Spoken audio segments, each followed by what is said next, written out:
দেখেছি 25শে ডিসেম্বর ছিল, কোন সভা সমাবেশ করার মতো ছিল না। নির্বাচন কমিশন বলেছিল 22শে জানুয়ারির আগে কোন সভা সমাবেশ করা যাবে না। আমরা দেখেছি একটি দলের পক্ষ থেকে ভাইলেশন করে সেখানে মহাসমাবেশ করা হয়েছে। আমরা দেখেছি দ্বৈত নাগরিকদেরকে তারা বৈধতা দিয়েছে, ঋণ খেলাপিদেরকে বৈধতা দিয়েছে।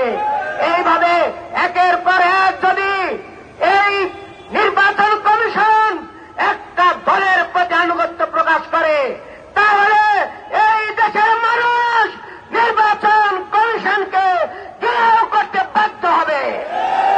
আগামী 24 ঘন্টার মধ্যে ওই খুনিদের যদি গ্রেপ্তার না করা হয়, লেভেল প্লেইং ফিল্ড নিশ্চিত না করা হয়, তাহলে বাংলাদেশের আপামর জনসাধারণ আপনাদের বিরুদ্ধে কর্মসূচি দিতে বাধ্য হবে। সংগ্রামী ভাইরা, ওই বিশেষ দল একের পর এক কার্ড খেলছে।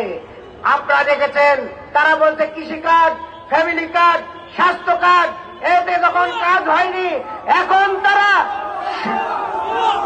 সর্বশেষ তারা হত্যা এবং খুনের কার্ড বেছে নিয়েছে।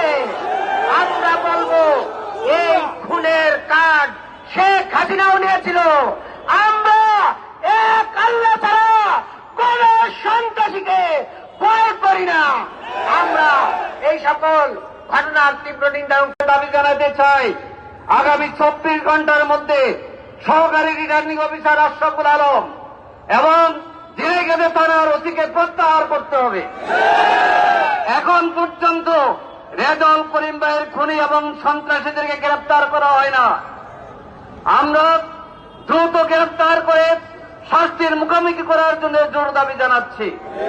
সংগ্রামী ভাই ও বন্ধুগণ, নির্বাচনে যারা জিকির তুলেছিলেন তারা দেখতেছেন জনগণ আজকে ঐক্যবদ্ধ বাংলাদেশের পক্ষে।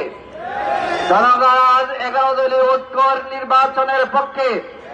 জনগণ আজ দাঁড়িপাল্লা, শাপলাকলি, দেওয়ালগড়ি এবং রিকশা মার্কা সহ আমাদের 11 দলীয় ঐক্য জোটের মার্কাগুলোর পক্ষে।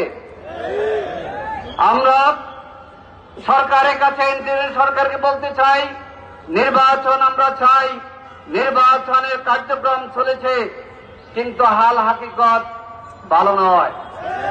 কারণ 11 তারিখ নির্বাচন কমিশন শিডিউল ঘোষণা করেছিল 12 তারিখ বাংলাদেশের জুলাই যোদ্ধা শরীফ উসমান হাদিকে হত্যা করা হয়েছিল। আর গতকাল আমাদের যিনি প্রার্থী শ্রীবদ্দী এবং জেনাগেটি আসনের তার নাম হচ্ছে জনতা